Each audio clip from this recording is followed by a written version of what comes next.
It's time for Talk Law Radio with Todd Marquardt. Todd Marquardt, attorney at law in Texas. If you're a millionaire or a thousandaire, Talk Law Radio is now on the air.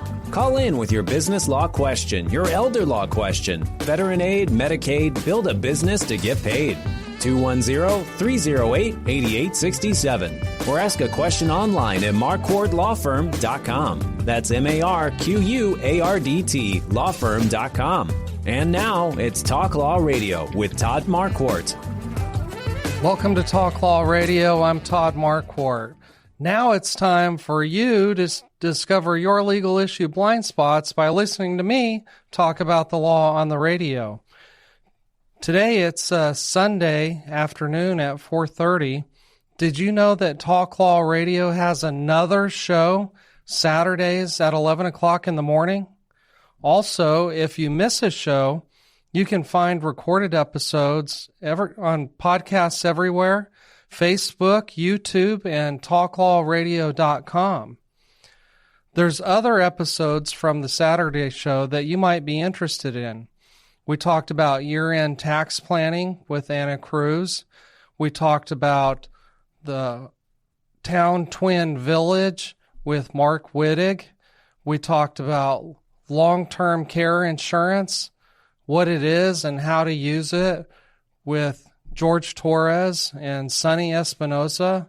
And, of course, our Financial Focus segment on Saturdays is sponsored by Joseph Warren and Financial Planning HQ.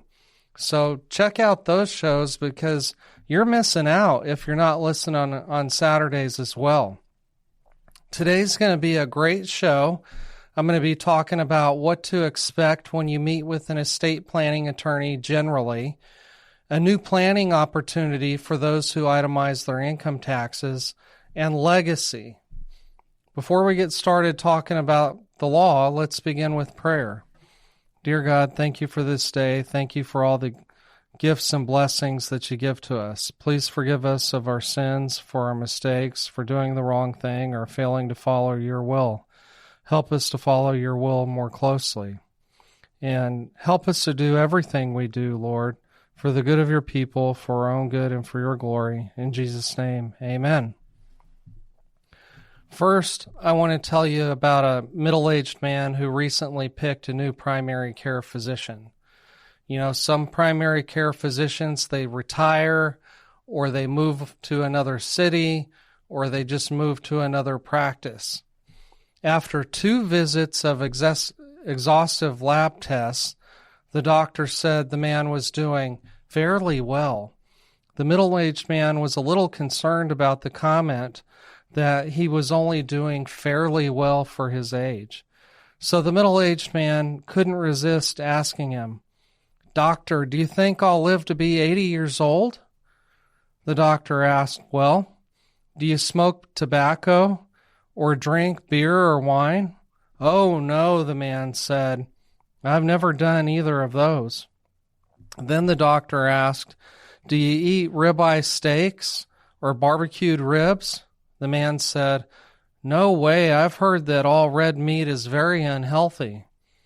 The doctor asked, "Do you spend a lot of time in the sun, like playing golf, sailing, ballooning, or rock climbing?" "No way, that's too dangerous," the man said.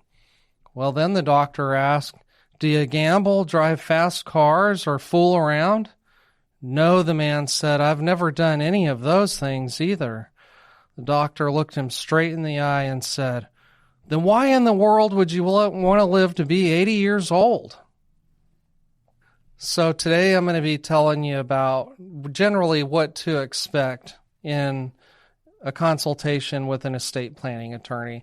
Now, Marquardt Law Firm sponsors the show, and attorneys at Marquardt Law Firm focus on business and estate law, including last wills, living trusts, and tax-protected inheritance plans. So attorneys at Marquardt Law Firm do estate planning, but you don't have to go to Marquardt Law Firm to get your estate planning done. If you have another favorite attorney, or if you've never been to an attorney and you're scheduled to meet with one, I won't know all the specifics because attorneys do things their own way. They do it however they want. There's no uniform method. I only know how I do it, and so that's what I'm going to be talking about. So why would you even go to an attorney? Well, there's value there, and it reminds me of when I was a kid.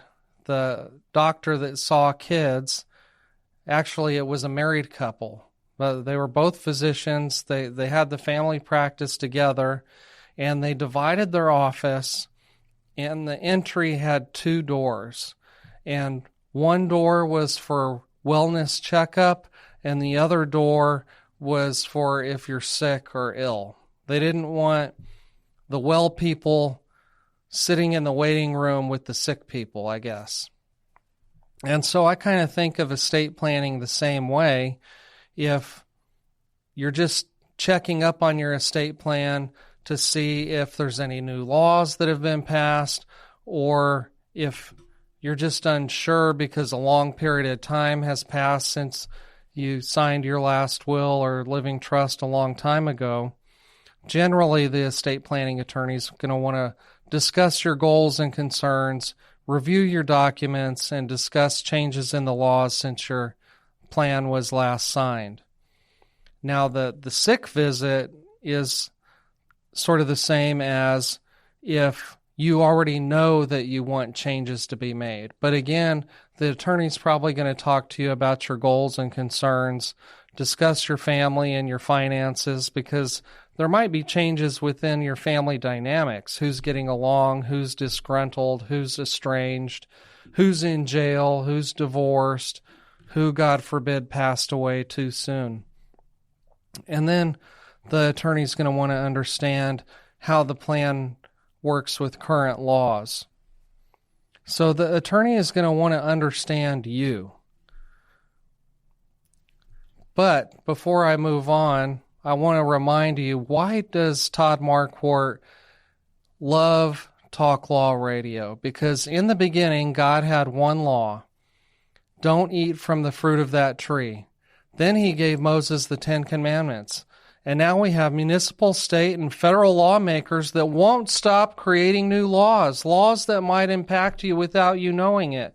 So tune in to Talk Law Radio, where I talk about changing laws, I talk about opportunities in the law, and I talk about problems that people fall into just because they don't know the law.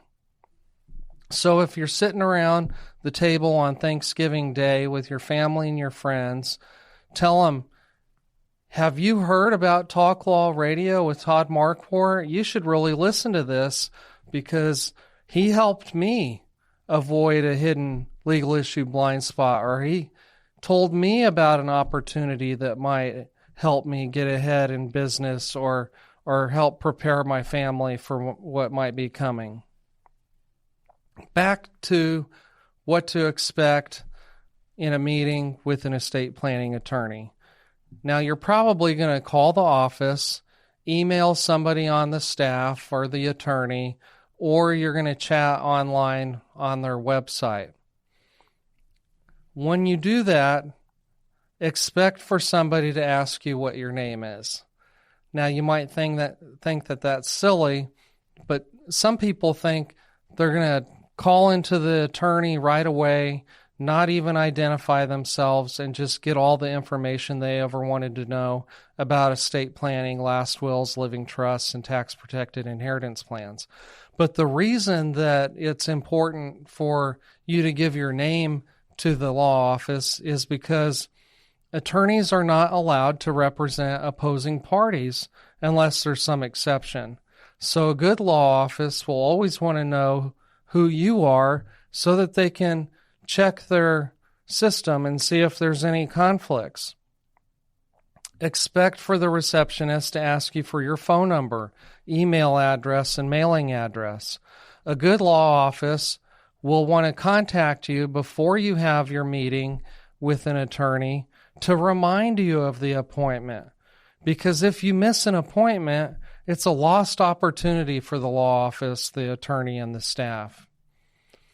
Now, in between the time when you're waiting for your appointment, you scheduled your appointment, you're waiting to meet with somebody, it's good to think about that if there's no charge for that meeting, please remember that a lawyer who spends time with you at no cost to you is doing so at a great personal sacrifice. They're not being paid. It's like community service. So respect their time and bring your ideas and your concerns to the meeting. If you don't want to be there, then don't make the call. The purpose of the initial consultation is for you to determine if you want to hire the law firm to represent you and give you advice. If you want the law firm to represent you and give you advice, then you'll sign a representation agreement, pay a retainer, and then the law firm will give you that advice and perform the legal representation. You might think about these questions ahead of time. What factors are important to you when considering whether to hire a law firm to represent you and give you advice? Who will be paying your retainer fee? How is this legal issue or concern affecting your life?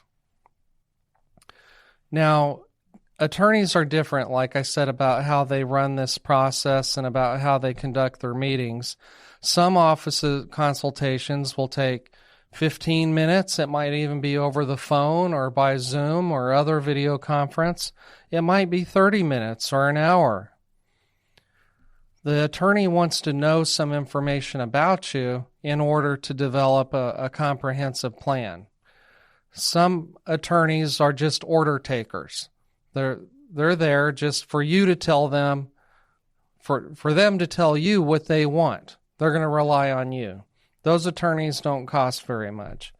Then there's the legal advice giving attorney.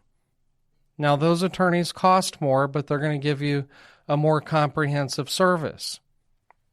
So the attorneys that are going to give you legal advice and more comprehensive service are going to want to know things about you, because it's not all just cookie cutter stuff.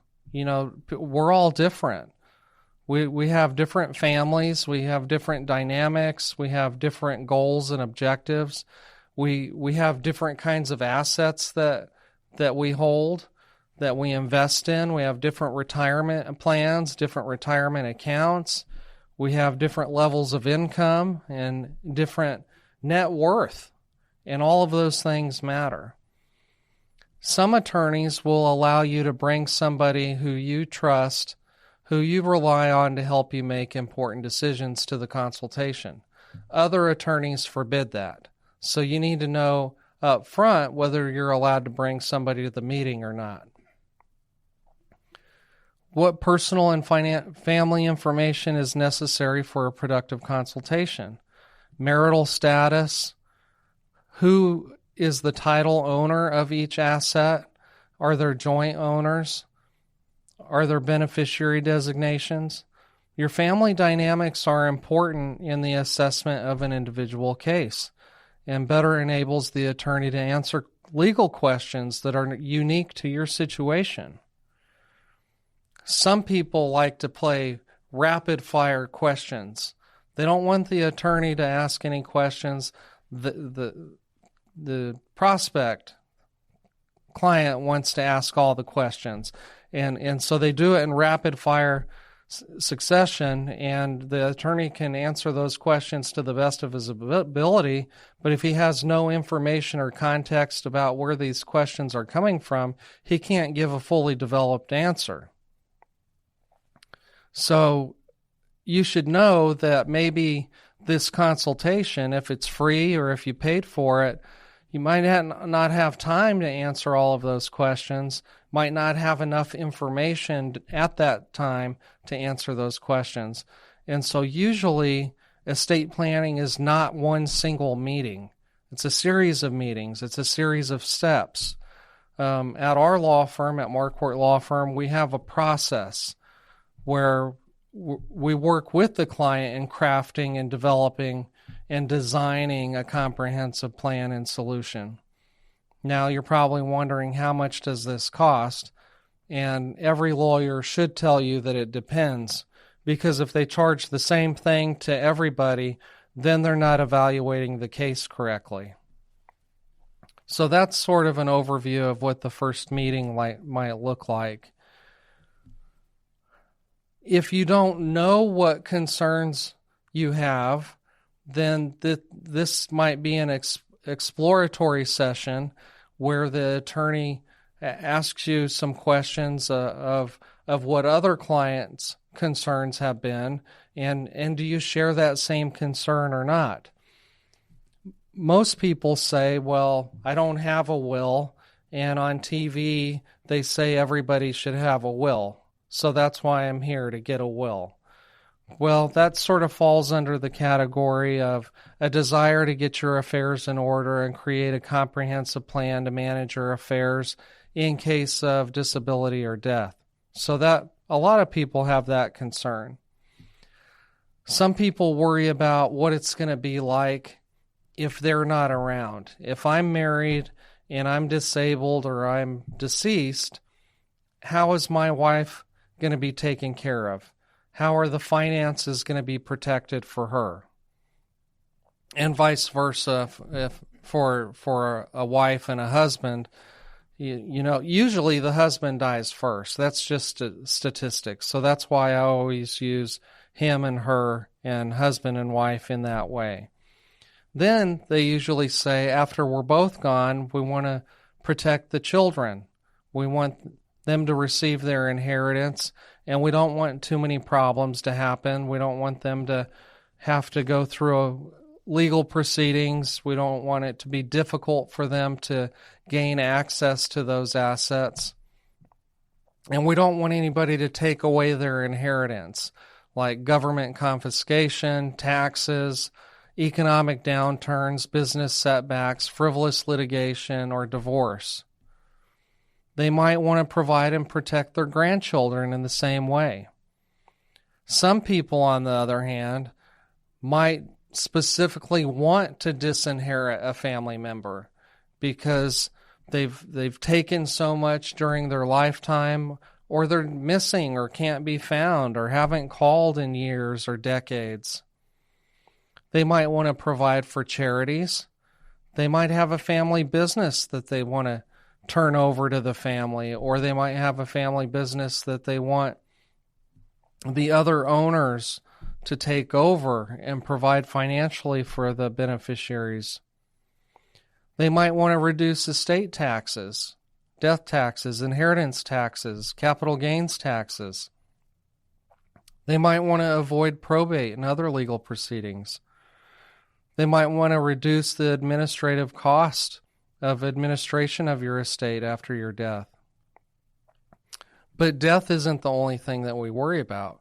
How do you want to be taken care of if you're disabled or incapacitated? How do you avoid conservatorship or guardianship in case of your disability? If you already think that people are going to contest the will because you're providing an unequal distribution of assets among various beneficiaries, or if you think they're just going to complain because you left them out, there might be things that you can do to avoid or reduce the likelihood of lawsuits or disputes. You might want to help protect lawsuits and creditors of those beneficiaries that you're planning to leave a legacy for. So those are just some of the concerns that typically come up. And you might have other different concerns, and the attorney should be happy to discuss those and really try and understand how it's affecting your life. Now I'd like to switch gears and talk about an income tax opportunity available to those who are itemizing their taxes. Have you heard of the state income tax deduction? SALT, state, and what does the L stand for? I forgot. It'll come to me. So there's this deduction for people that have high taxes other than federal income taxes. And it could show up in Texas, even though we don't have an income tax, if you have a multi-million-dollar home, and if you earn over $500,000 annually in gross income. That's when the SALT deduction starts to get reduced.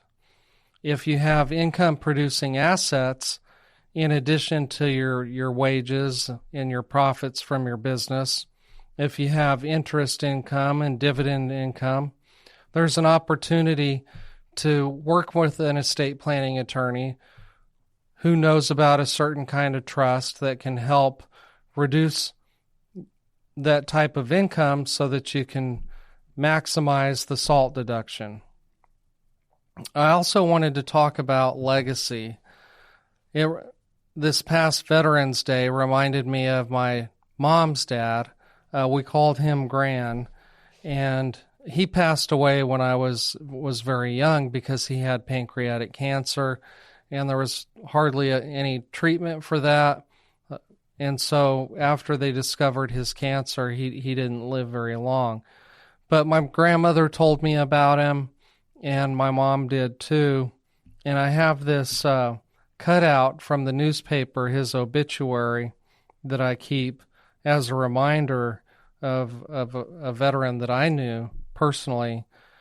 And so it says he served with the 2nd Division, 48th Infantry Regiment, Company B, in the Korean conflict.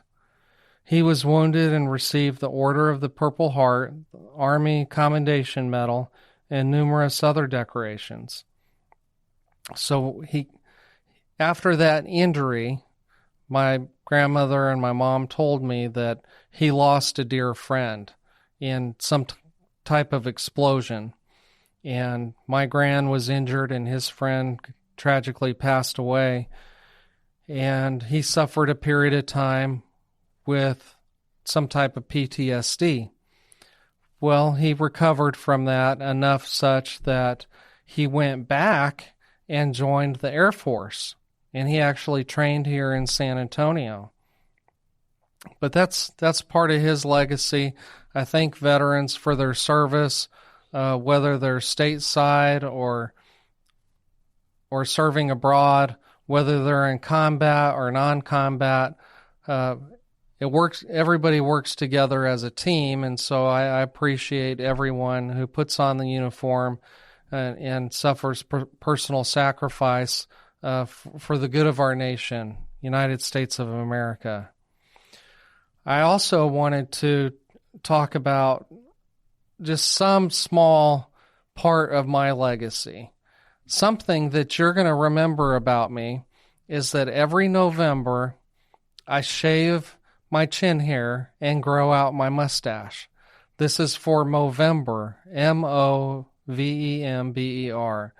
And it's supposed to be where you grow a mustache. That's why they call it Movember in November. And you can start your mustache from scratch. Some people call it No Shave November. But it's supposed to bring awareness to men's health, because usually men are the only ones that grow hair on their face. And the awareness they want to bring is to prostate cancer, testicular cancer, and suicide prevention. Now, the statistics tell us that men go to the doctor less frequently than women. And even if, I mean, these are just generalizations, but this is why it came about, because of the statistics. That generally men will put off going to the doctor even if they feel sick, even if they feel tired, even if they're in pain, because that's sort of what society teaches us is don't complain, it's not that bad, nothing's wrong, just get over it. Well, we need for men to start going to the doctor, because some of these maladies, these diseases, these conditions can be cured or treated if caught early on, like prostate cancer, testicular cancer, and of course, the prevention of suicide. So if you see somebody with a big mustache like me that doesn't normally have that, that's part of their legacy.